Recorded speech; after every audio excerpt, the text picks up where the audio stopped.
Well, ladies and gentlemen, welcome. This is the first installation of what I think I'm going to call our Racer Stories. My name is Chris Carroll from North Star Motorsports, and today we have with us TJ Leach. Welcome, TJ. Hello. This was a last-minute setup. As you can see, we're actually in my living room here in Portland, and funny enough, TJ, first guest, lives Right down the road. like 9 minutes. less than 10 minutes away. Yeah, you could probably run here and not be very much out of breath. Yeah, well, it's raining, so. Yeah, that wouldn't have been fun. Arguably the worst form of snow. So. Yeah, right. Yeah, wet snow. Wet. Yeah, just wet. Just wet. Yeah. The idea of the Racer Stories is you guys hear and see a lot of the races themselves, but you don't get to learn about the racers. So the goal today, TJ, is to hear from you, learn about you, how you got into racing, and all that good stuff. So what do you think? You want to get started? Let's roll. All right.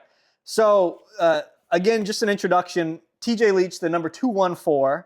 You've been racing with North Star, with us at least 2 years now. But yes. how long have you been racing cross country? I've been racing cross country since 2017. Well, 2016, okay. 2017. Yeah, right when I got out of college, my dad had a buddy or one of his coworkers who was racing in, at the time it was USCC, I believe. Okay. Or USXC. So there was some Eastern race series. And then they got bought out by Rock Maple Racing. Okay. And that's where I started. And see, I hear a lot about Rock. Yeah. So when did Rock Maple get done? Rock Maple wrapped up like right around COVID. So It was my rookie pro season in 2020. Okay. That was then 2021. They tried to host some racing, but there was the COVID restrictions of how many people you could have together. And then after that, they just shut the doors, reasonably so. Yeah. It's it's challenging to run a race series, but then when the state's not allowing you to run a race series because of COVID, then it makes it that much harder. Yeah, for sure. Well, fair enough. Yeah. So you've been racing almost 10 years. Just wild. But how did you get into snowmobile? Do you remember your first snowmobile? Oh, yeah. What was your first snowmobile? So my first snowmobile was just an Arctic Cat ZR120. Okay. Those all green little 120s, chain drive. And I would just rip around the yard with it where I grew up, which is actually like 40 minutes north of here. Yep. Go figure. We had a great, like my parents, we had a great property and plenty of room for a 120, especially. Like a backyard basically feels like a wide open field on all those things. And I would just rip around on that. We had good neighbors that had a big cow pasture through the woods, and we would go right out through there. And that's the best thing about the pastures is, you get a couple inches of snow. We used to run through the stubble fields, the old the grain fields. Yeah. First thing in the season, and we'd get we'd be able to scratch the itch before we could actually go out on the trails. Yes. Yeah. Right. Or you're always every season you're waiting for the trails to open. Yeah. So it's just like, where can you ride? And no doubt. When I was on my 120, I didn't really care about trails, nor did I really understand trail riding. That was my dad. My dad, he's like he tells so many good stories of trail riding with him and his buddies. Yeah. And he's been riding his entire life. I think he started when he was in his teens, actually. And he used to ride for Polaris. He rode Polaris. Okay. Yeah, for a while. And then one of his good buddies who ended up owning an Arctic Cat dealership convinced him to jump to Arctic Cat. Okay. And then we've been Arctic Cat ever since. That was like 30, 40 years ago now. Now, see, I've seen your dad out there helping you wrench on snowmobiles, and I've heard he's kind of legendary snowmobiling. I mean, what is his experience? Self-proclaimed. Okay, I'll give him a hard time. I'll give him a hard time. Self-proclaimed. No. No, he just knows a lot. Yeah. He's a very, very good rider. Yeah. He and I basically figured out cross-country racing ourselves. Yep. We knew, and I tell people this all the time that are asking me about setup advice and technique and all this stuff. I'm like, dude, I rode a bone stock trial race sled. Yeah. From 2017 to 2021. Wow. And then we were like, what's this clutching stuff? Yeah. Like we just rode bone stock. No doubt. And we did a lot of terrain racing. So if you listen to my podcast recently, I just learned what clutch weights are. Yeah. And what are we calling them? The little banana things. The banana things. That's right. That you can put magnets in. The little banana things. The little banana things, which is hilarious. Yeah, mini bananas. The mini bananas. Yeah. Yeah. And we did. I ended up working my way up to pro class on Mhm. a bone stock sled. And granted, it was terrain racing, so a lot of that is like 80% rider, 20% sled. Yep. But now, since we're racing on lakes, it's basically flip flopped. It's Okay. probably even a bigger transfer of like 90% sled, Yeah. 10% rider, Okay. just because it's more speed. But So having yeah. raced both, what are your thoughts? What do you prefer? I honestly, I just prefer to ride my sled. Like, Yeah. it doesn't matter to me. It just I like both. okay. Lake racing is, and to think of a whole of the entire snowmobile community, it's Mhm. way more entry level friendly. When we were racing Rock Maple, a lot of the tracks were really intimidating, Mhm. and a lot of people would cause a lot of damage to their sleds crashing. Well, when you're running through the woods on a tight trail, when stuff goes wrong, there's no It goes wrong. margin of error No. there. You're in the trees. Yeah. I've been Yeah. there a couple times. It's not fun. No, it's not. No, I have Yeah. too many a Yeah. times, and I know a lot of guys that race with NSCC now that were with Rock Maple, Travis Brisbane, have had some pretty sketchy experiences. Yeah. Racing through the woods. Yeah. So Fair enough. yeah. So I want to stick somewhat to my questions here Yes. that I put together, but on the Articat thread, so you said your dad was originally a Polaris Yeah. guy. You ran a bone stock Articat. Mhm. You have a relationship with Articat. Yes. Can you tell us a little bit about that? Yeah, the relationship started with racing. Okay. So Articat is one of the best grassroots race departments. Mhm. The budget is spread across to as many racers as possible. Awesome. That's the beauty and why it's still kind of grassroots. Is if you're new to racing, like, they make it very easy to get some support, discounts on sleds, help with parts. Okay. Mike Cloetti, who you actually I met. met 2 weeks ago. Yeah, he's Yep. an awesome He was guy. he was so I was out at the ISR meeting, International Snowmobile Racing Association, a couple weeks ago in Minneapolis, and right after the meeting, Mike actually came up to me Oh, no kidding. and introduced himself, and we talked about snowmobiling for at least a half hour. Yeah, he's a wealth of knowledge. Yeah. He's a resource to the racers. Like, I email him with questions Yep. on setup and also on parts. Yeah. So I'll fill out parts requests and send them to him, and he fulfills them. And you feel like you're part of the race team. Well, and like, they even rely just- on you guys. Like yeah. even he told me, they've had, and I'm sure you'll admit this, Articat's had a hard time the last year or two. Oh yeah. Yeah. And Mike was saying that this is the first year they've really gotten good feedback on their new cross country sled. Yeah. Maybe not the first year, but they've been getting a lot of feedback from guys out in the field. Where I guess in the last couple of years it's been harder. Yes. And that's coming from you guys or you. So, yeah, I don't like saying it, but it's also very cool that I'm one of the bigger representatives of Articat. Yeah. There's GMR based out of New York or Yep, Vermont. we met excuse me. that. Yeah, I met Yes. them out in Eagle Bay. Yeah, Adam Levy has been racing pro. Okay.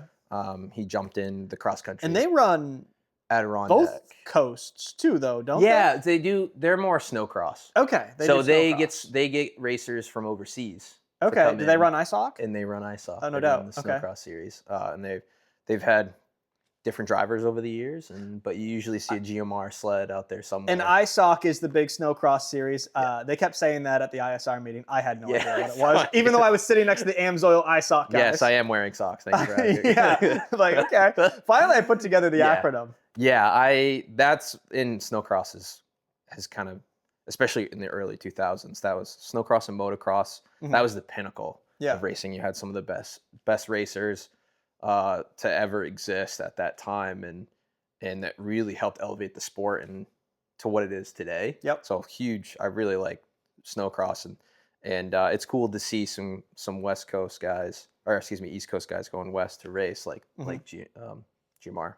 But then there's a lot of other kind of like trail enthusiasts that are Articat guys. Yep. That have been jumping into racing. Some people have been kind of switching brands that are used to be Articat, but I absolutely bleed green. Okay. And so when the Catalyst chassis first came out, the first edition for 2024, that was when it was like one of the worst winters ever. Okay. Yeah. The Remember that. Thief River, the Upper Peninsula, Mhm. up in, is that Wisconsin? I'm not familiar with Michigan. Michigan. Yeah. Jeez. There's a Presque Isle up there. Is there really? Yeah. Well, I know they just had a race. Core just had a race like way up Yes. there. There was the Can't one that remember they what it's moved called. last minute. I know you and Gotcha. Luke were talking about it. Yes. Yeah. Well, I Lucas. mean, I just said it was Wisconsin, so I'm very Yeah. familiar with the area. Yeah. But they had no snow. Yeah. And I was on the Catalyst chassis putting it through its paces up in northwestern Maine. Yeah. I did like 2,500 miles on it. Right. And like people were barely did 30 miles. So it was nice to have some engineers like Ben Langus, who helps out the cross country team, as one of the engineers, reach out and be like, hey, like I saw in one of your photos that your shock wasn't set up like this. Like you should try this. And the fact that I was like riding and still posting content kind of got their attention. And I started pulling data for them too, like data acquisition on for the motor and clutching setup and stuff. And then as soon as they were able to get snow, and Zach Herfindel and the factory team guys, like they were able to put in some good testing. But so talking about content, you're probably my most famous Facebook friend. You have what, 30,000 followers? Yeah, on Facebook I have just over 30,000 followers. Instagram, it's like over 2,000, and then just monetized, and I'm at like 1,500 on YouTube, 1,500 subscribers over this winter. And I plan on doing a lot more video stuff. Now that I'm monetized, like it's, you know, a better incentive. It's worth it, yeah. So you make videos almost every day. I post content every day. Yeah. That's a full-time gig. Yes. How do you ever struggle to come up with ideas for videos? Because I mean, even just some of the content we do for the series, it takes a lot of digging. Yeah. How do you keep it fresh every day? I keep it fresh because like I use the umbrella term, right? You have your blanket for cover, like my umbrella term is I believe life is better with snowmobile. I've seen that. So that's my belief statement. Yep. So if I have that behind everything that I post, like it doesn't really matter when I'm posting. Okay. Because it's gonna send that message. Okay. And I stand behind it fully, and I know other people do too. So that's who I make the content for. Okay. People just like me. And I'm like, oh, you know what? Like this would be good. Yeah. Let me just post this. To get more into the strategic side of things, there's 7 days in a week, so you can come up with 7 different themes and just stick with them. We do 5 races. Yep. 5 races in NSCC, so I could do Monday through Friday. You got that down a lot better than I do, the NSCC thing. I still struggle saying NSCC. I love it. I've just been saying North Star. I love that acronym so much. I'm a huge fan of GNCC, which is Grand National Cross Country. They're TJ, like, So we're getting more into video, as you can see. And TJ was telling me GNCC is a huge cross country, mostly ATVs. ATV and dirt bikes. They're like the off-road stuff. I've been watching their videos for inspiration on the live stream stuff that we're putting together. Yeah, they are very good with their broadcasting, their setup, their announcers, the drone footage, like live stream drone footage. That's really gonna cool. Be a next year thing. There's so much there's so much. Well, there's so much and you understand that being a media guy. Yeah, there's so much that we can pull from that. Like and I hope someone from GNCC watches this. Yeah, we'll send it to them. Or hears this, because like they bring so much value to off-roading. Yeah. And snowmobiling's off-roading. So like, what's to say we can't copy their model? Yeah. And have tremendous success with it. Well, and it's, so not to make this about me, this is your interview, but when I came on board, it was to make cross-country racing more of a viewer sport. Until then, the series was just hosting the races. There wasn't that crowd component. And so we've really integrated, the full-time announcing, the music, and now we're taking that a step further. Yeah. So on the thread of video, the first race I ever showed up to, there's a little blonde girl out on the course with a phone, with an iPhone sideways in a rack with a microphone. A stone's throw off of the course. I'm like, who is that? Like, what is she doing? And so your wife helps you out with a lot of the video content. Yeah, my beautiful wife, Megan. Yes. She was like my biggest supporter with this stuff, and her and my son Blair, kind of the big driving force behind why I do all of this. Is like, it's more like, I love snowmobiling. I believe life's better with snowmobiling, but within the race series, with myself, like everything's a big family. It's a lot. but it's a big we're all a family, and it gives us a sense of something Yep. like that we can both work towards. And she wants to go and see the races, Yeah. so I'll just put a phone in her There it hand, is. Yeah. And she just loves like she loves the races too. Yep. She loves being around everyone, um, and she's like, oh man, I only get to see for a little bit, like at the start and finish line. And I'm Yeah. like, take the camera out. I'll make a vlog or something. Head out on course. Yeah, and so we did that. The 2024 season, or 2025 season, I did vlogs each race. Yep. And she was a huge component of that. It just the ABCs of filming always be recording. Okay. I like that. Yeah. And she would just always have a phone recording in Yeah. the pits, out on the track, something like that. And yeah, she's a trooper for doing that. No one really wants to hold the camera the whole time, but No doubt. but she would do it. Huh. Yeah. So we had a lot of new racers this year. You've been doing this a while. You have the factory support. You have a huge following. Yeah. What would you say to someone who is either just starting out or, some of our racers did really well this year, some of the young guys and gals, and they have an opportunity to build a following. What's your best advice for someone who's new to the sport, either looking to get better or looking to grow their following?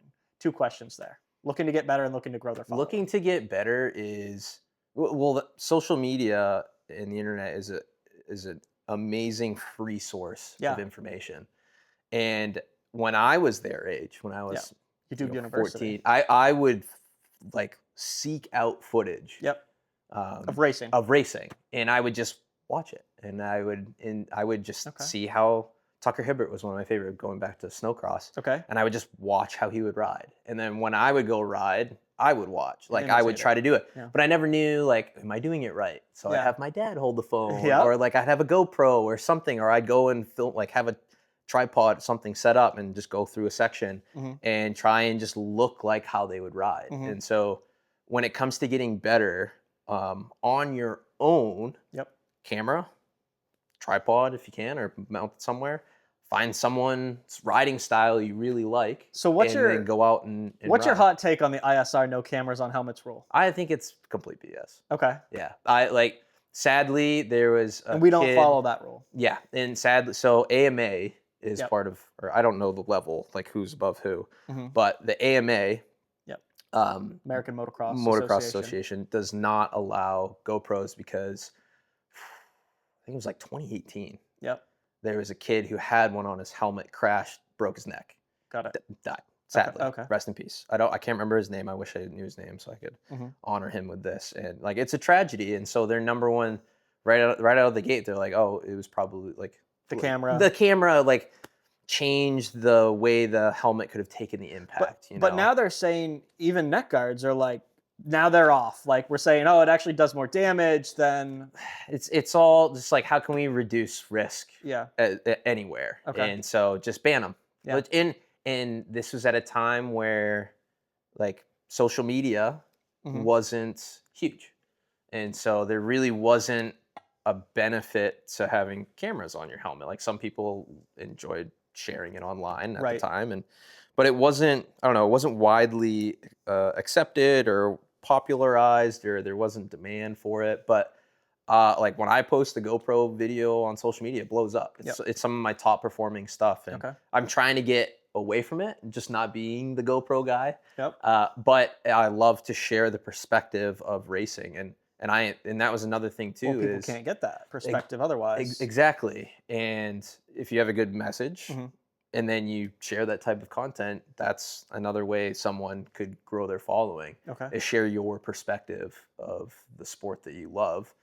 And that's how you grow an audience. So if you can create a belief statement, and then seek out people that also have that belief, and then share epic content, then you're gonna start building a following. And that's how I grew mine. Well, not only do you have a following, though, you have a lot of corporate partnerships.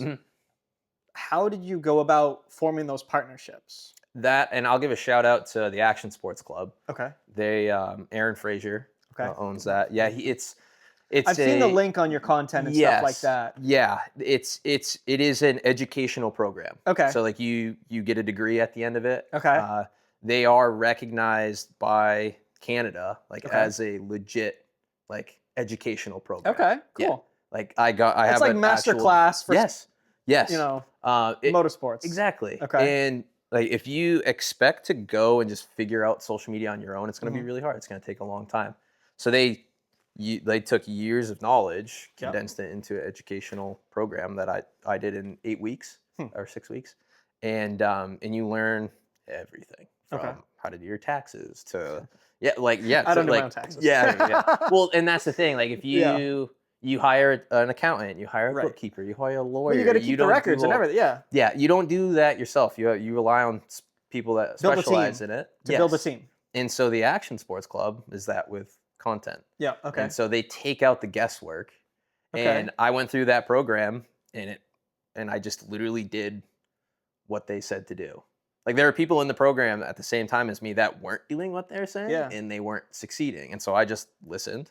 Gotta follow the 12 steps. And followed their 4 pillars. Yeah. And next thing you know, everything just like, it was like this enlightenment. I was like, oh my gosh, this is how you actually build a win-win relationship with corporate sponsors. So to get to what about that question is I am able to provide a dollar value in marketing to these companies. And so I went after the existing relationships first, like CA Pro Skis and Woody's Traction and Rock Speed Effects. Like I'm already using these products. Yeah.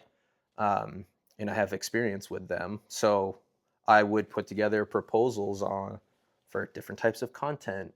And then I'd ask them questions like, what are you trying to sell? Like, how are you finding the reps? Do you just cold call them or no? Try it, it's about meeting people. Yeah. Like, meet them out in the wild and, hey, do you have a contact for this person? Yeah, that is the relationship business. The hardest part, for sure. Especially where there's hundreds and hundreds of people trying to find to get, just to put it bluntly, like get free stuff, and it's you can't do that anymore. Yeah, you used to be able to, or if you were winning races, you would get attention. That's what it was, but like it's not about that anymore. It's about building a community. Being just a genuinely good person. Yeah. Too, and then providing value, and I hate calling people out on this because they're doing something, but it's in my opinion not the right thing. But the people that post content and then they list all their sponsors out in a tag, and then they post their results. 25 of them. Yeah, and you're diluting all of them. I don't read them. No, I don't either. I'm not going to click on them. I don't read them. Yeah. And you're diluting the value of all your sponsors. And then usually it's like, I got 3rd place this race. I'm like, I used to do it too. I'm not saying like I'm above all of that. I used to do it too, but it's because I didn't know. Right. And now I learned through the Action Sports Club, like I don't do that anymore because I generate the value in exchange for support from them in individual content. Or like direct content. Yeah. So I'll make a video about Rock Speed Effects on their tunnel grips. Yeah. You've been working with Cardo a lot too now. Yeah. They and that I'll shout out. Do I say his name? Dylan Thompson. Oh my god. I don't know if it was his idea. We'll bleep it out. Dylan Thompson. We'll bleep his name out. Yeah. He likes the idea of communication devices. Yes. And came up at the rules meeting. Yes, it came up at the rules meeting. And the North Star rules meeting. The NSCC rules meeting. And but the gears got turned and I was like, all right, how can I actually use these things? Yeah. Like communication devices are great. Like outside of my wife and I using them trail riding, which we did. Them. And it's amazing. Yeah. It's game changing. It brings a whole new element to snowmobiling. I mean, we use them. Our entire snowmobile group has them. I can't ride without them. Yeah, it's trail awesome. Riding anymore. Even just, it's funny when you get to an intersection because we'll all stop. We're on our snowmobiles, and you just see hands going, and no one's off their machine, but we're all talking to each other. I can only imagine if someone rolled up and it just, like, a bunch of French people talking with their That's what I would chalk it down to. Yeah, honestly. it's just that, And but yeah, the idea is, and I'll kind of sneak it out a little bit here, like as a little Like, Oh, oh, yeah. breaking news. Breaking news is I want to start like a riding academy. Okay. And the idea was, how can I communicate with students, Well, so you recently most talked about this on effectively? your podcast Yes. with Olivia Edgecombe and Madden Fuller. Yes. Olivia in the novice Yeah, class. And Brendan Como And too. Brendan Como, Yep, those yes. are like the three kind of core riders that I just wanted to test and have proof of concept if Okay. using these things actually works. Okay. And that's what I kind of sold Cardo on was, hey, this is the huge picture down the Right. road. I don't know if it's actually possible, but would you want to help Let's see. to get me there? And they went above and beyond with support Awesome. for me. They Cardo fam is what they call it. Like as soon as you're in, like you're part of the family, That's and awesome. they've treated me that way, Awesome. which is really cool. And the idea is to just be efficient with Yep. time. And so if I don't have to Get off and run over. Yeah. wave them over, yell through the helmets, Yeah. especially if you're out on the lake and it's super windy and Yeah. it's cold.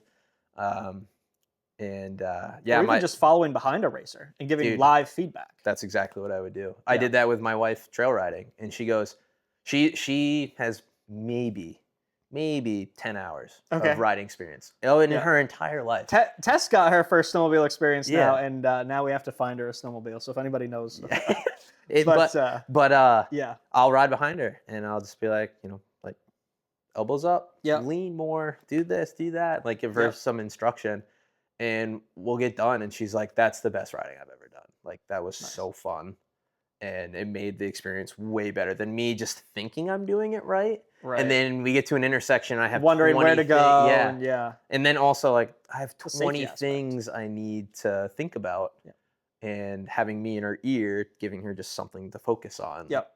is perfect. And the safety aspect. too. Yeah. Yeah. It's a But big like safety aspect. and so it can help with teaching. Mhm. And I've been slowly putting together curriculum, studying riding technique of some of the best riders in the world, Mhm. and just trying to come up with something of like that I could teach. Yep. And so I'm gonna kind of execute something in the realms of an academy going into this season. Cool. That's more concrete, Yep. and I'll be focusing on the NSCC racers first. Yep. But then the idea is to provide power sports training in general. Okay.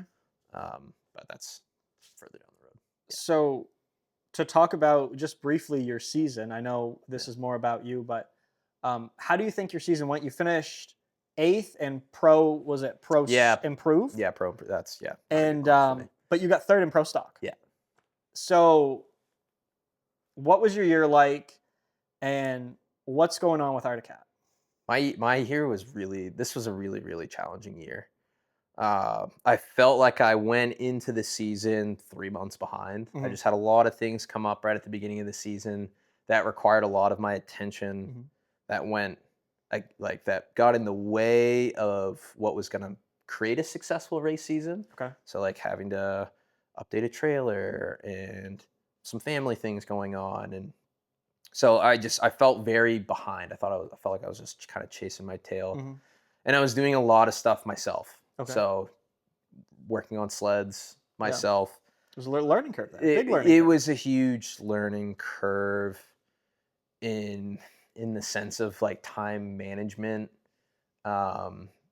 What matters and what doesn't matter as far as the race setup goes? Yes. Okay. And I was What's actually going to give you incremental speed and performance? exactly like, am I just wasting time right now? And there was a lot of people that made their way to my trailer to say hi and saw my sled in pieces Yeah. between races, completely saw the stress that I was, that unfolded. And I was doing it to myself mainly because I'm trying to find that secret sauce Yep. that would give me success. And I guess I just love that too. But next season is going to be kind of the opposite of that. And really just the biggest challenge this year was, keeping my head on straight. Mhm. I just felt like I was, chasing my tail, trying to find speed in ways or in places that was actually hurting me. It was Yep. more of a hindrance Okay. than helping me be successful. Like just, should I run an ice setup or full travel setup? Should I change this with my clutching or not? And that seems super relatable across the board to Mhm. other racers, especially other racers listening to this are like, oh Yeah. yeah, I do that too. But um, I just was overthinking it Okay. too much. Okay. Fair enough. So yeah. Now, Oh, and you said also with Articat as well. So yeah. Well, just the Arctic Cat snowmobiles in general. Even Mike said at the they're meeting, slow. they're slow this year. Yeah. Um, I just don't know. I honestly, par for the course. yeah, par for the course. See what they come out with. I get a ton of people messaging me secrets like you need to do this, like Yeah. it's this, it's that, and it's a lot The more guys with the simple. 99 triples. Yeah, there's it's not really secrets. It's more of just time. Like this chassis needs time. Yeah. You look at the Pro Cross chassis, which was the iteration before the Catalyst. They were with that for 10 years. Mm. And by the end of that, that thing was a rocket. Like people were doing very well on that sled. Okay. And so the idea is same thing with the Catalyst chassis. So there's some fine tuning on the airbox going into the 2027 model year. There are other things that I'm not 100% sure on of what that 27 is going to look like. But they're all in on racing. Like getting a peek behind the curtain when I was out in Idaho for the model year 27 cool. photo shoot. Yeah. I quite literally got to see behind the curtain, and a lot of people would be surprised to see that it's exactly what they think it's like. Okay. There really isn't any secrets. Yeah. It's just some guys in a shop wrenching, figuring out what works best. That was literally when I got there that we were putting in high elevation kits and all the sleds. Yeah. And it's just like, it wasn't like, they're like, no, like this is how it is. And we know we have these ideas and we hear everyone, what they're saying and what they want. And this is the direction we're going. And luckily they're in on racing. Yeah. So good.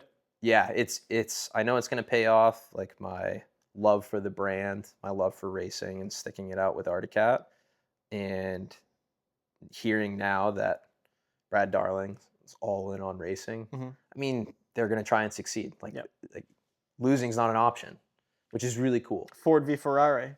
That's what it feels like. Yeah, okay. And good. You know, it's really just going to come down to, you know, the passion in the brand and if people want to win racing. And I've based my entire racing career, I've been losing. Yeah. Like I'm a third place guy. If you look back to like my results, all the way in Rock Maple, like I've been a third place guy, and I mentioned that to them. Interesting. And they're like, huh? And they're like, well, what do you need? And what would you want? And so I told them, and they're like, okay. Yeah. And so I was like, all right. So like they listened. I mean, Rider First is one of their pillars. Okay. Riders First, and I'm one of their riders. So it's May now when we're shooting this. We've got a long way to go.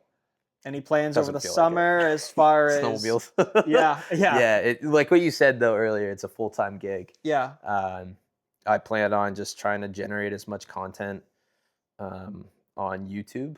So like informational stuff, educational, not much entertaining. Okay. I want to do entertaining stuff, but not the Buddy Collins direction? I mean, I really enjoy doing that, but it's a different flavor. It's a different flavor, and I feel there's a gap missing. Yep. For real racer focused content.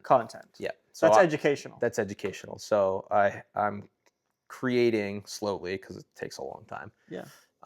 Like a Let's Go Racing series, a Ride Ready series, and then a Building a Brand series. Okay. And I'll just chip away. I have literally all the videos, a ton of scripts written out.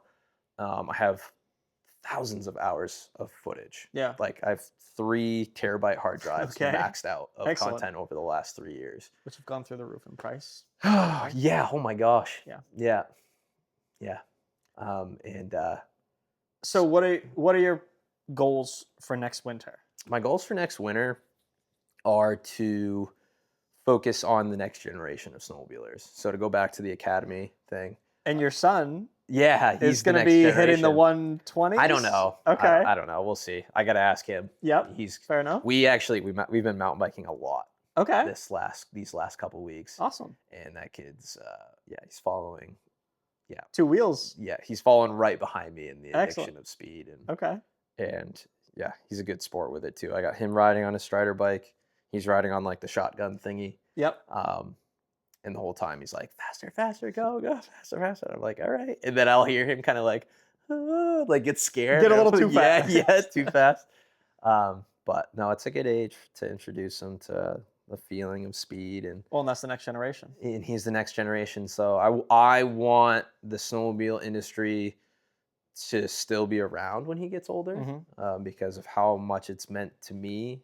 Do you think the climate changing, or do you think the climate is going to affect the snowmobile industry at large? It is That's the question. number one reason.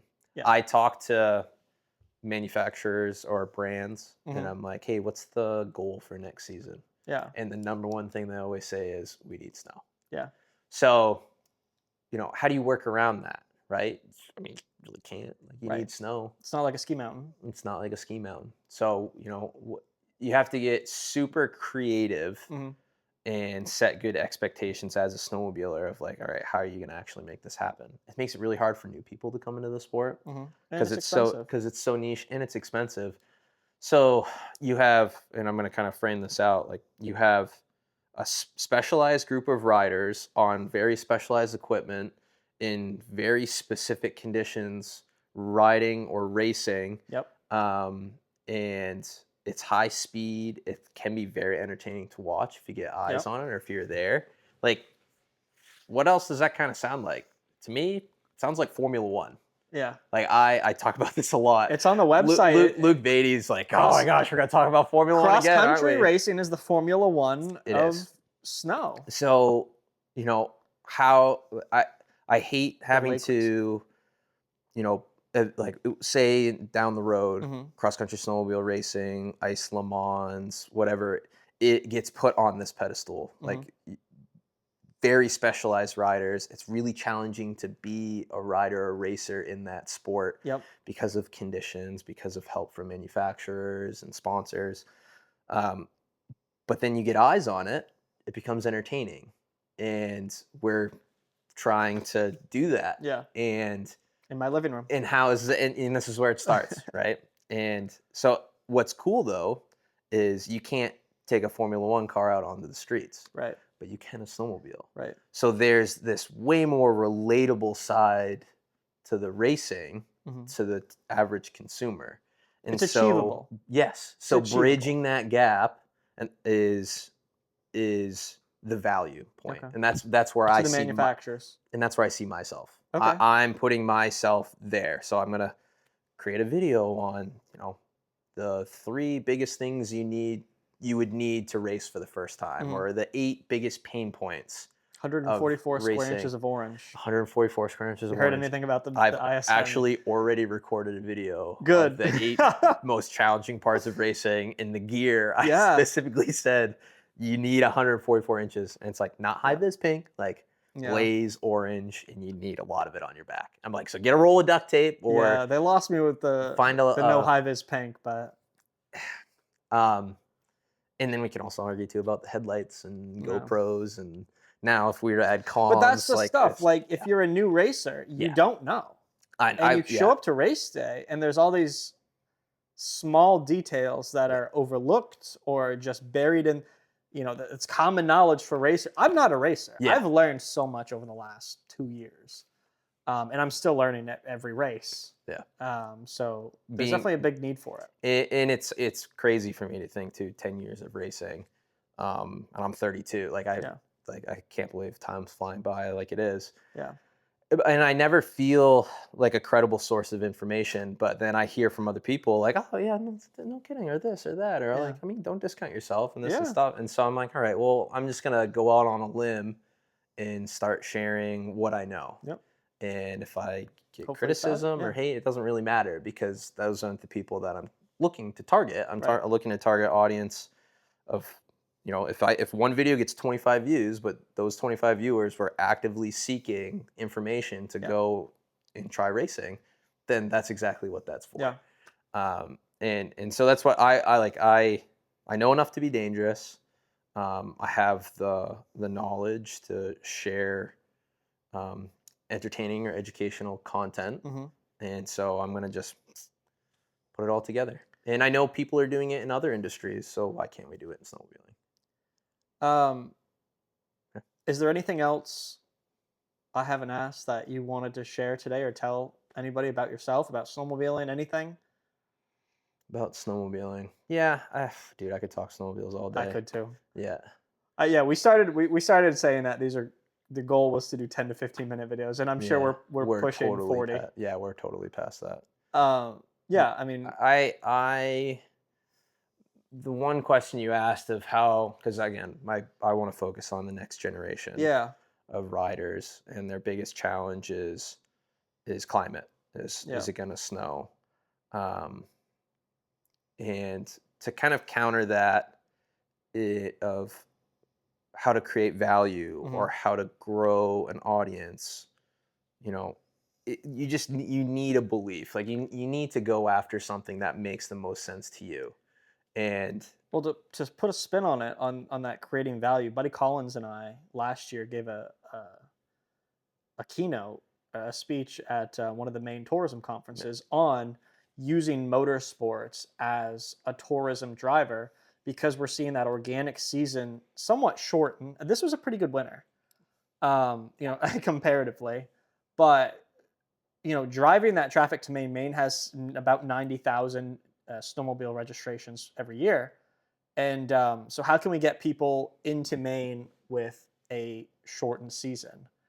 And I think, with snowmobiling and with the motocross stuff that we do, we are creating a new market for this, for consumers and for the actual product.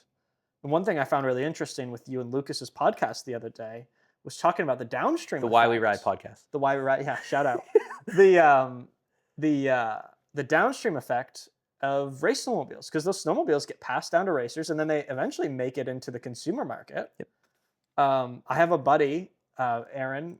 I'm sure we'll watch this. He's a big Articat guy. Seems like Articat guys bleed green. Like if you're you're not casually an Articat guy. Oh, You have to be you real quite into literally it. scream. Yeah.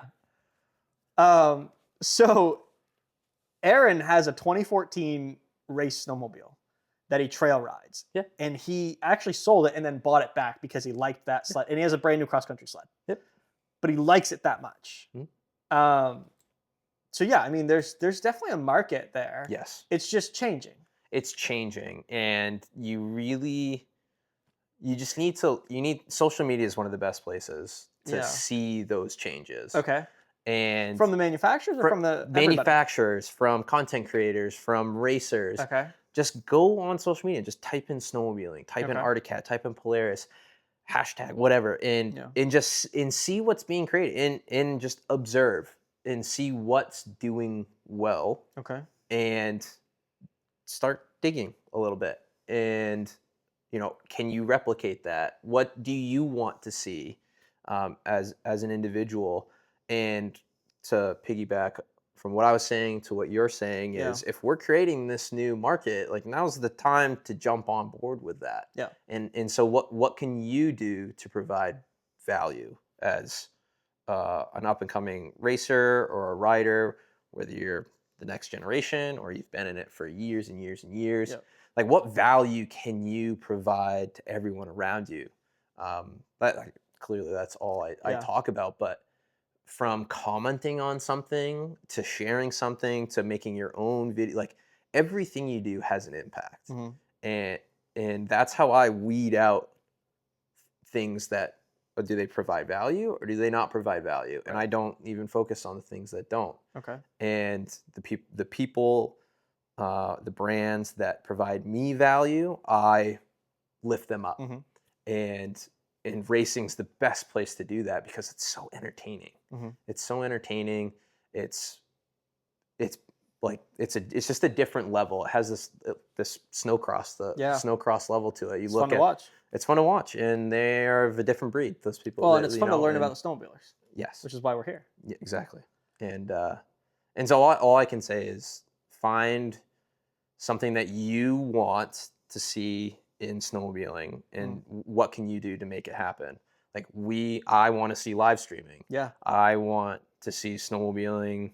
We got a preview Keep of going. that before we started filming. I was showing Yeah. TJ. I've been working the So last couple good. days on the preview for the live stream. We're bringing it to motocross this summer to work out And the it, kinks like, before we it bring it to snowmobiling. It's legit. Yeah. Like, I am so stoked to Yeah. see how that's going to turn out.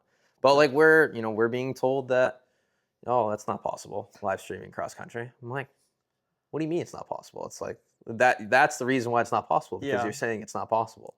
So if poor snow conditions and expensive snowmobiles and all, like, these no are way things, to engage as a regular consumer. yeah, like, okay, I'm finding a lot of problems here. Okay, so how can we solve them? Like, okay, get more eyes on the sport.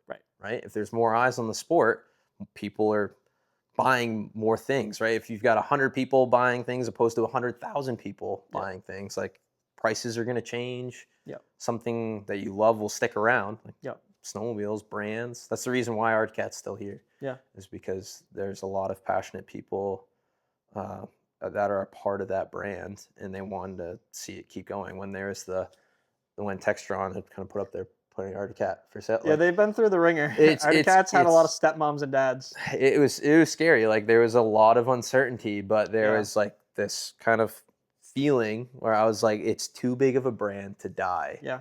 And so that's why everyone's like, oh, what are you gonna do? You switch brands? You're gonna do this, that, and this, that. Yeah, stick it out. I'm like, yeah, everything will be fine. And I've got a feeling, and it turned out to be true. So, but yeah, find something that you want to see, and then figure out how you can make it happen. That's kind of my 2 cents, because that's what I did. Yeah, it's possible, and it worked out. It worked out. Yeah, it's cool to say that I have a job in snowmobiling. Yeah, isn't that neat? Yeah, it's one of the hardest jobs I've ever had. Like, I don't think I've taken a day off in 2 or 3 years. Well, you're here today. Yeah. Filming. That's what I mean. Working. Yeah, working. Yeah. Yeah. I did actually. This was the first time I actually would, like, stop and, like, not do anything. Yeah. Was in this month. What's today's date? It's like May something. 9, I think. May Yeah, 9. May So 9 the or last 10. 9 days. I've Yeah. been Good for you. just kind of, like, dialing it back. June, I'll be hitting it hard again. Do you have anyone else that you want to thank? Give a shout out to any sponsors? No, I've got tons of sponsors. Right. I've got tons of people. Hate to leave anybody out. Well, yeah, it's one of my favorite things with the kids in snowcross. They're, like, listing off all their sponsors, and then they go, and thanks to anyone else I missed. Yeah. And I was watching Just it. Catch all. I was watching it with buddy Evan. Evan, who was my freaking savior this year and helping me wrench. Yep. We were watching snowcross. It's the guy with the beard? Yes. Yeah. Yes. We were watching snowgrass at my family's place up in Eustis. Yep. The King of the Mountain weekend. Okay. And we were watching snowcross, and then I literally was watching a kid do his interview, and then at the same time I was like, and anybody else I forgot. But honestly, no, I like to thank everyone in the snowmobile community. Yeah. You guys, if you have an old greasy triple or the brandy newest mountain sled, like, you guys, just the fact that people ride snowmobiles and watch content and, like, live and breathe the sport, those are the people I like to thank. Awesome. So, yeah. Well, thank you guys. Recap: TJ Leach from everything Right down snowmobiling, right down the right street. Down the street. Yeah. Thank you for a great interview. Yeah. Again, I'm Chris from North Star Motorsports, and stay tuned. We're going to have more of these interviews coming out. We'll catch you next time.